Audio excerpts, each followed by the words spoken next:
कश्मीर में आतंकवादी हमले में हमारे ये 3 वीर शहीद हो जाते हैं। कर्नल मनप्रीत सिंह, मेजर आशीष ढोंचक और डीएसपी हुमायूं भट्ट। यानी कि देश की रक्षा करने के लिए क्या सेना और क्या पुलिस अपनी जान न्यौछावर करने को तैयार हैं। मगर जब किसी ने कहा था कि शहीदों की चिताओं पर लगेंगे बरसों बरस मेले, तो उनका अर्थ यह नहीं था कि एक तरफ ये 3 जवान शहीद हो जाते हैं, ये 3 वीर शहीद हो जाते हैं, और दूसरी तरफ दिल्ली में भारतीय जनता पार्टी के मुख्यालय में प्रधानमंत्री नरेंद्र मोदी पर इस तरह से पुष्प वर्षा की जाती है। ठीक उसी वक्त जब ये 3 परिवार मातम मना रहे थे, प्रधानमंत्री नरेंद्र मोदी का जो एक कार्यक्रम है वो बीजेपी ने रद्द नहीं किया। देखिए किस तरह से पुष्प वर्षा की जा रही है। आपके स्क्रीन पर ये हैं हुमायूं भट्ट के पिता गुलाम भट्ट। वो अपने बेटे को श्रद्धा सुमन अर्पित कर रहे हैं। वो जानते हैं कि उनका बेटा नहीं आएगा, मगर उनके जहन में, उनकी आंखों में दुख नहीं है, अफसोस नहीं है। वो जानते हैं कि उनका बेटा शहीद हुआ है। मगर उनके परिवार के किसी सदस्य ने तो इस तस्वीर को भी देखा होगा जब प्रधानमंत्री नरेंद्र मोदी पर पुष्प वर्षा की जा रही थी। क्या प्रधानमंत्री ये नहीं जानते थे कि हमारे 3 वीर शहीद हो गए हैं आतंकवादियों के साथ मुठभेड़ में?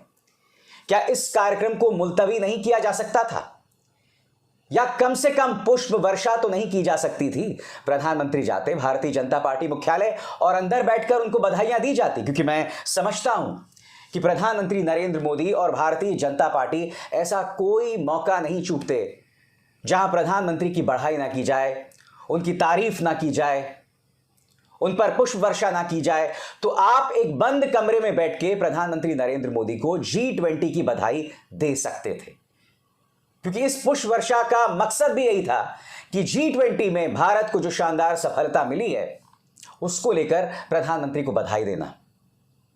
मगर यह तस्वीर जहां प्रधानमंत्री पर पुष्प वर्षा की जा रही है निहायत ही इनसेंसिटिव, निहायत ही संवेदनहीन है। खासकर तब जब हम इन 3 चेहरों को देखते हैं, कर्नल मनप्रीत सिंह, मेजर आशीष ढोंचक और डीएसपी हुमायूं भट्ट। ये 3 शहीद हो गए आतंकवादियों के साथ एक मुठभेड़ में। इनकी शहादत उनके परिवारों को ऐसी वीरानी दे गया जिसकी कमी पूरी नहीं हो पाएगी। मगर हां, उनके परिवारों के मन में खौफ नहीं है, एक गर्व है। मगर कम से कम हमारे सियासतदान इतना तो कर सकते थे कि ये पुष्प वर्षा का आयोजन ना होता। मैं समझना चाहता हूं इस सरकार के कट्टर से कट्टर भक्त से, प्रधानमंत्री नरेंद्र मोदी के तमाम अंध भक्तों से, इस पुष्प वर्षा को कैसे जायज ठहराया जा सकता है? क्या प्रधानमंत्री को ये मालूमात नहीं थे कि हमारे 3 वीर शहीद हो गए हैं? आखिर वजह क्या है, मैं समझना चाहता हूं। और आपको यह समझना पड़ेगा कि भारतीय जनता पार्टी ने अपने जश्न को स्थगित क्यों नहीं किया, मुलतवी क्यों नहीं किया? हमारे 3 जवान, हमारे 3 सैनिक शहीद हो जाते हैं, फिर भी यह जश्न क्यों किया जा रहा था? क्योंकि समानांतर तौर पर विपक्षी गठबंधन इंडिया की बैठक हो रही थी। इनफैक्ट ये जो पुष्प वर्षा का जो ये पूरा जश्न हुआ, इसका मकसद ये था कि इंडिया की जो बैठक हो रही है, विपक्षी मोर्चे इंडिया की जो बैठक हो रही है, उससे मीडिया का ध्यान भटकाना। क्योंकि तमाम मीडिया जो है वो प्रधानमंत्री पर जो ये पुष्प वर्षा हो रही है वो दिखाएगा। जाहिर सी बात है, इंडिया की जो बैठक हो रही है उस पर ध्यान किसी का नहीं जाएगा, ना मीडिया उसे कवरेज देगा। मकसद यही था कि हर कीमत पर विपक्षी मोर्चे को रौंदना। मगर इस बार आपने गलती कर दी। इस बार आपने अपनी राजनीतिक भूख में, जश्न की इस भूख में, तारीफ की इस भूख में आपने एक बहुत बड़ी भूल कर दी कि मेरे 3 जवान, 3 वीर शहीद होते हैं, और तब भी प्रधानमंत्री पर इस तरह से पुष्प वर्षा की जा रही होती है। यह अपने आप में एक अक्षम्य बात है, नाकाबिले माफी चीज है ये। क्योंकि आपको विपक्षी गठबंधन इंडिया को नीचा दिखाना था ताकि मीडिया का ध्यान उस पर न जाए, इसीलिए यह पुष्प वर्षा की जा रही थी, वरना आप इसे मुलतवी कर सकते थे। कितना खूबसूरत संदेश जाता है देश को। मगर बीजेपी के अंदर इस कदर अहंकार भर गया है कि वो मामूली सी चीज को नहीं देख पा रहे, समझ पा रहे।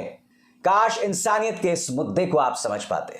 दोस्तों, मैं आपको बतलाना चाहता हूं कि दरअसल हुआ क्या था, और मैं आपके सामने रखना चाहूंगा कि इस मुद्दे पर किस तरह की राजनीतिक प्रतिक्रिया आई है। आपकी स्क्रीन पर जम्मू कश्मीर एनकाउंटर, अनंतनाग एनकाउंटर में कर्नल, मेजर, डीएसपी शहीद, 2 आतंकवादी भी ढेर।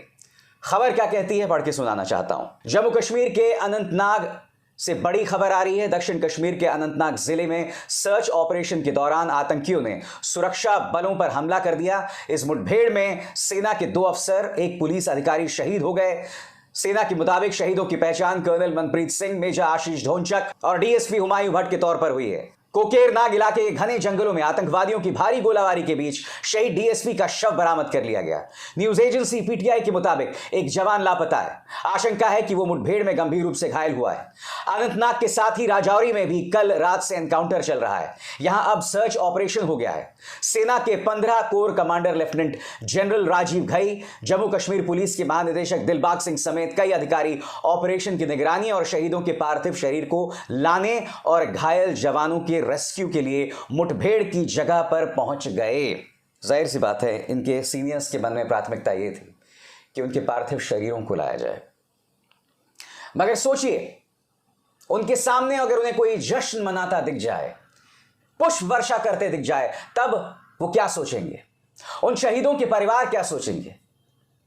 मैं समझना चाहता हूं इस तरह की संवेदनहीनता आखिर बीजेपी में कैसे आ सकती है, क्योंकि मैं नहीं भूला हूं जब पुलवामा में हमारे 40 जवान शहीद हुए थे, तब बेयर ग्रिल्स के साथ प्रधानमंत्री कॉर्बेट के अंदर ये डॉक्यूमेंट्री शूट कर रहे थे। उसको भी नहीं रोका था। उत्तराखंड में चुनावी सभा को भी नहीं रोका था। क्यों? क्योंकि हमारे देश के जवानों की शहादत पर वोट तो हासिल किए जा सकते हैं, मगर उनके लिए दिल से सेंसिटिविटी दिखाना, संवेदनशीलता दिखाना, यह मुझे ऐसा लगता है बीजेपी में नहीं आता है।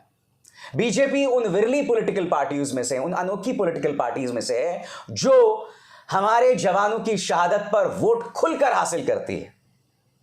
चुनाव आयोग ने कहा था कि पुलवामा की शहादत पर वोट नहीं मांगे जाएंगे, मगर उसका उल्लंघन किसी और ने नहीं, स्वयं प्रधानमंत्री ने किया था अपनी एक रैली में, यह कहते हुए कि क्या आपका पहला वोट पुलवामा के लिए मिल सकता है क्या? और मैं दावे के साथ कह सकता हूं, कर्नल मनप्रीत सिंह, मेजर आशीष और डीएसपी हुमायूं भट्ट की शहादत पर अगर कोई पॉलिटिकल पार्टी वोट्स मांगेगी तो वो बीजेपी मांगेगी, और इसके अलावा कुछ नहीं। मैं आपको बतलाना चाहता हूं दोस्तों, इस मुद्दे पर गंभीर राजनीतिक प्रतिक्रिया भी हुई है। सबसे पहले आपके स्क्रीन पर रणदीप सिंह सुरजेवाला। राष्ट्रवाद व सेना प्रेम की असलियत देश के सामने है। कश्मीर में सेना व पुलिस के 3 अफसरों व 1 जवान की शहादत के दिन भाजपा का सेलिब्रेशन, जश्न। पुलवामा हादसे के दिन भी साहेब शूटिंग में व्यस्त थे, यह पूरे देश ने देखा। भारत माता की रक्षा करते हुए सर्वोच्च बलिदान देने वाले चारों रणबांकुरों को विनम्र श्रद्धांजलि। देश को आपके शौर्य पर गर्व है। परमात्मा उनके परिजनों को यह अथाह दुख सहने की शक्ति प्रदान करे। शिवसेना ने भी इस पर कड़ी प्रतिक्रिया जतलाई है दोस्तों। प्रियंका चतुर्वेदी आपके स्क्रीन पर क्या कह रही हैं? इस जश्न को मुलतवी किया जा सकता था। हम इनसे थोड़ी संवेदनशीलता की उम्मीद कर रहे थे, खासकर उस दिन जब हमारे सुरक्षा बलों ने आतंकवादियों के साथ एक मुश्किल लड़ाई लड़ी, एक भीषण लड़ाई लड़ी। हमारे 3 जवान शहीद हो चुके हैं और कई घायल सामने हैं, मगर जाहिर सी बात है भाजपा अपने जश्न में कमी नहीं ला रही। आप जानते हैं सबसे अफसोस की बात क्या है कि इस मौके पर भी भारतीय जनता पार्टी का जो प्रचार तंत्र है वो राहुल गांधी पर हमला बोल रहा है। मैं आपसे एक सवाल पूछना चाहता हूं, देश की सत्ता में कौन है?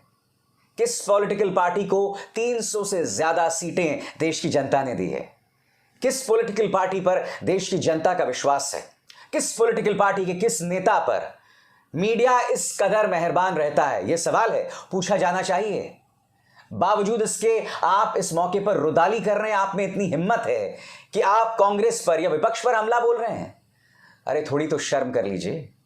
देश के 3 वीर शहीद हुए हैं। आप अपने जश्न को मुलतवी कर सकते थे, कम से कम पुष्प वर्षा ना करते, मुलाकात कर लेते, एक प्रस्ताव पारित कर देते कि इस मुश्किल लम्हे में भारतीय जनता पार्टी अपने शहीदों के परिवारों के साथ है। इन 3 लोगों की शहादत यह भी बताता है कि बीजेपी जो तमाम दावे करती है कश्मीर में कि हमने आतंकवाद पर लगाम लगा लिया है, वो कितना खोखला है, वो कितना झूठा है। क्योंकि एक कर्नल और एक मेजर का इस तरह से शहीद होना, एक डीएसपी का शहीद होना, यह बतला रहा है कि कश्मीर में ना कोई जवान, ना कोई कर्नल, कोई सुरक्षित नहीं है। आतंकवादियों का मुंह तोड़ जवाब दिया जाएगा और हमारी सेना, हमारी पुलिस दे भी रही है।